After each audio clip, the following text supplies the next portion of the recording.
নমস্কার বন্ধুরা, সবাইকে প্রণতি কিচেনে স্বাগত। আজকের আপনাদের সাথে শেয়ার করতে চলেছি বাংলাদেশের একটি জনপ্রিয় মাছের রেসিপি। আর আজকের যে মাছের রেসিপি আপনাদের সাথে শেয়ার করব, অবশ্যই করে কমেন্ট বক্সে জানাবেন কারা কারা এই মাছ খেতে ভালোবাসেন এবং কাদের কাদের এই মাছটি খুবই পছন্দের। আর এই মাছটি অত্যন্ত উপকারী, যাদের চোখের পাওয়ারের প্রবলেম আছে তারা এই মাছটি খেতে পারেন, খুবই ভালো চোখের পক্ষে। তো আজকে যে ফিশের রেসিপিটি শেয়ার করছি সেটা হলো লইটার কাটলেট। তো বন্ধুরা, আশা করছি আপনাদের এই নামটি খুবই চেনা এবং এই মাছটির সাথে অনেকেই পরিচিত আছেন।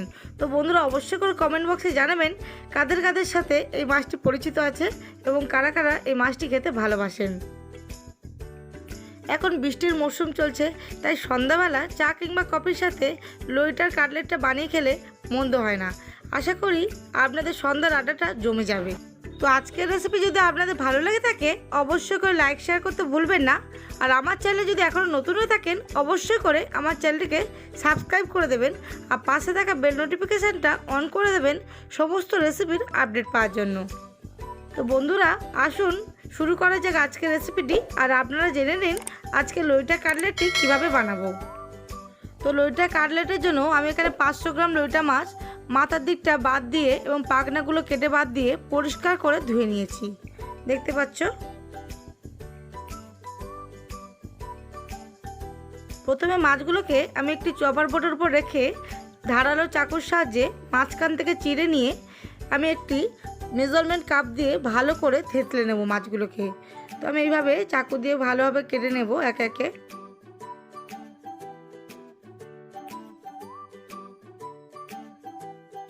এবার আমি একটি মেজারমেন্ট কাপ নিয়ে খুব ভালোভাবে থেতলে নেব। আপনারা যে কোনো কিছু ভারী জিনিস নিয়ে থেতলে নিতে পারেন, তাহলে খুব সুন্দর মাছটা খেতে লাগবে এবং ফ্রাইটা খুব দারুণ হবে।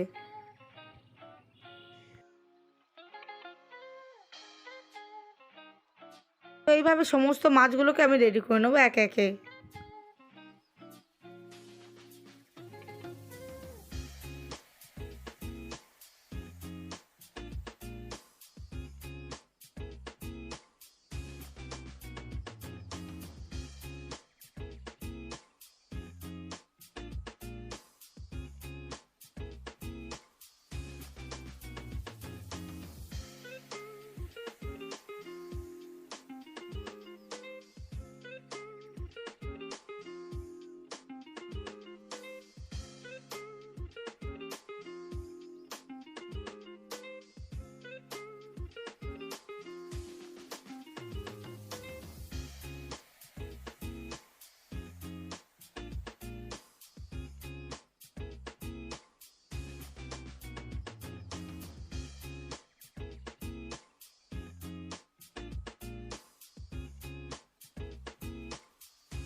তো আমি এখানে সমস্ত মাছ একই প্রসেসে থেতলে নিয়েছি, দেখতেই পাচ্ছ।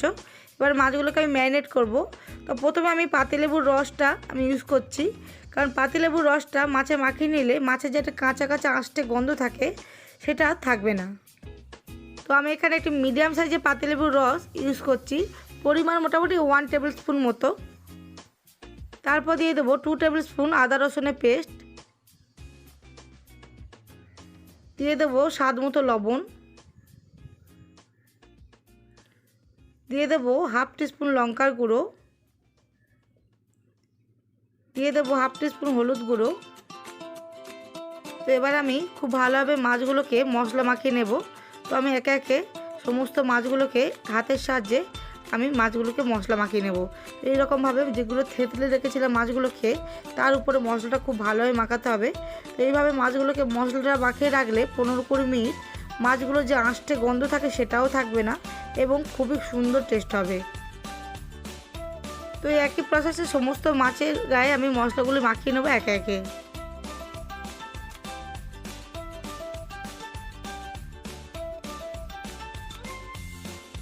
তো সমস্ত মাছ আমার খুব ভালোভাবে এখানে মশলা মাখানো হয়ে গেছে। এবার এটাকে 15-20 মিনিট রেখে দেব। ততক্ষণে আমি একটি ব্যাটার বানিয়ে নেব। তো ব্যাটার বানানোর জন্য একটি মিডিয়াম সাইজের বোল নিয়েছি, তার মধ্যে দিয়ে দেবো 1 কাপ ময়দা,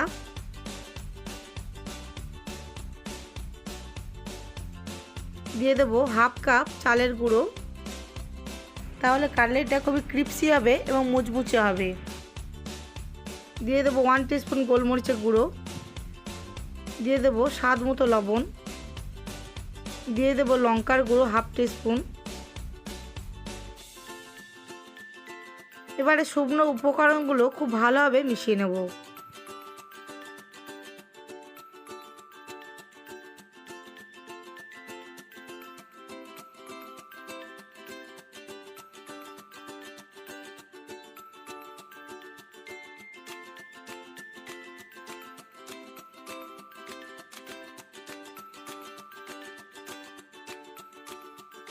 তো উপকরণগুলো খুব ভালোভাবে মিশিয়ে নেওয়ার পর আমি অল্প অল্প করে জল দিয়ে একটু ব্যাটার বানিয়ে নেব। প্রথমে একসঙ্গে বেশি পরিমাণ জল দিয়ে ব্যাটারটি বানাবেন না, অল্প অল্প জল অ্যাড করে ব্যাটারটি বানাবেন, তাহলে জলের পরিমাণটা ঠিকঠাক বুঝতে পারবেন।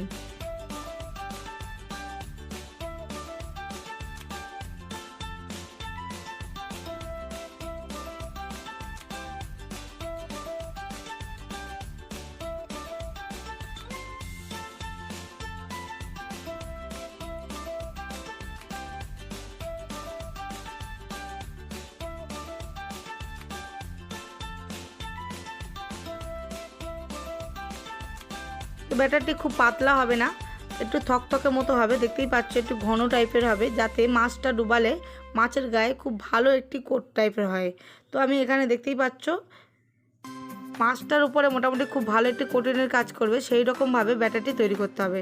দেখতেই পাচ্ছ মোটামুটি এইরকমভাবে থকথকে হবে। একটা আঙুল ডুবিয়ে দেখিয়ে দিচ্ছি, দেখে নাও।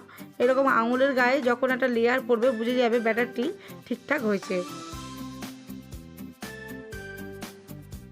এবার ব্যাটারটির মধ্যে দিয়ে দেবো উষম গরম যে সাদা তেল আমি ভাজার জন্য নিয়েছিলাম, সেটা অ্যাড করছি। এই উষম গরম যে সাদা তেল অ্যাড করলাম, তাহলে আরও ক্রিপসি হবে কাটলেটটি। তো তেলটা দিয়ে খুব ভালোভাবে আরও ম্যারিনেট করে নেবো 2 মিনিট মতো।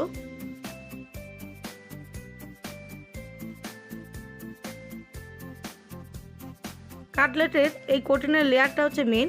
এই লেয়ারটা যত সুন্দরভাবে ফ্যাটানো হবে তত ভালো খেতে লাগবে কাটলেটটি। তো কাটলেটের উপর যে লেয়ারটা পড়বে সেটা আরও মুচমুচে হবে এবং ক্রিপসি হবে। আর তেলটা যেটা অ্যাড করলাম উষম গরম তেল, সেটা অ্যাড করার ফলে আরও কাটলেটের উপর লেয়ারটা খুবই ক্রিপসি হবে এবং মুচমুচে হবে। তো মোটামুটি ব্যাটারটিকে খুব ভালোভাবে সময় ধরে আমাদের ফেটিয়ে নিতে হবে।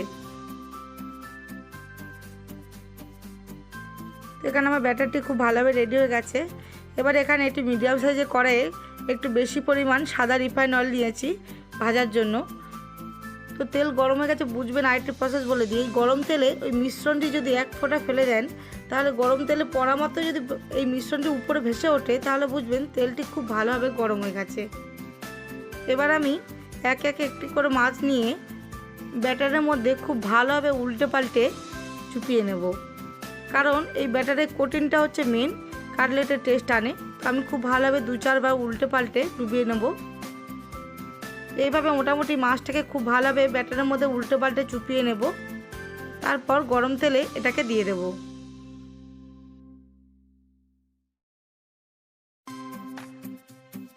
তো আমি এখানে মিশ্রণে কিছুটা পরিমাণ হাতের মধ্যে নিয়ে এই মাছের উপরে খুব ভালোভাবে আমি ছড়িয়ে দেব, তাহলে কাটলেটটি খেতে আরও সুন্দর হয় এবং আরও ক্রিপসি হয়। তো এইরকমভাবে মাছটির উপরে দিয়ে মিডিয়াম টু লো ফ্লেমে মাছটাকে ধৈর্য ধরে ভাজতে হবে, তাহলে কাটলেটটা খেতে আরও সুন্দর লাগবে। তো এই সময় গ্যাসের ফ্লেমটা একদমই মিডিয়াম টু লোতে রাখতে হবে, হাইতে দেওয়া যাবে না, কারণ হাই ফ্লেমে দিলে এই যে কাটলেটের উপরে কোটিংটা আছে সেটা তাড়াতাড়ি লাল হয়ে যাবে, কিন্তু ভিতরে কাঁচা থাকার চান্স থেকে যায়। সেই জন্য মিডিয়াম টু লো ফ্লেমে রেখে খুবই ধৈর্য ধরে উল্টে পাল্টে কাটলেটটাকে ভাজতে হবে। খুবই ইজি টাইপ একটি রেসিপি, চা কফির সাথে এই বৃষ্টির মরশুমে খুবই ভালো লাগে।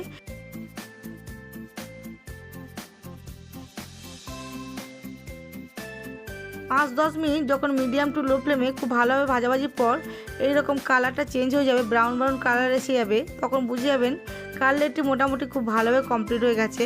তো সাইডে যেগুলো ভাজা বেরিয়েছে সেগুলো আমি ছাঁকনির সাহায্যে ছেঁকে তুলে দেব। তাহলে তেলটা কালো হয়ে যাওয়ার চান্স থাকবে না।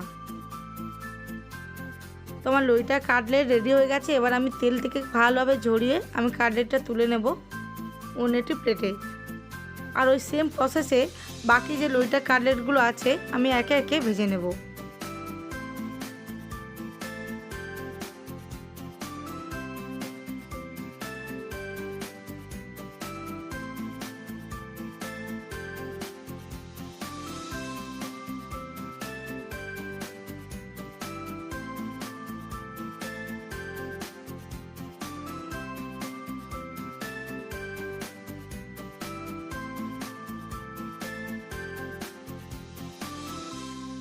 তো লইটা কাটলেট আমার রেডি হয়ে গেছে। এবার আমি গ্যাস ওভেন অফ করে দেবো এবং কাটলেটটা অন্য একটি প্লেটে তুলে নেব, তারপর আমি পরিবেশন করব।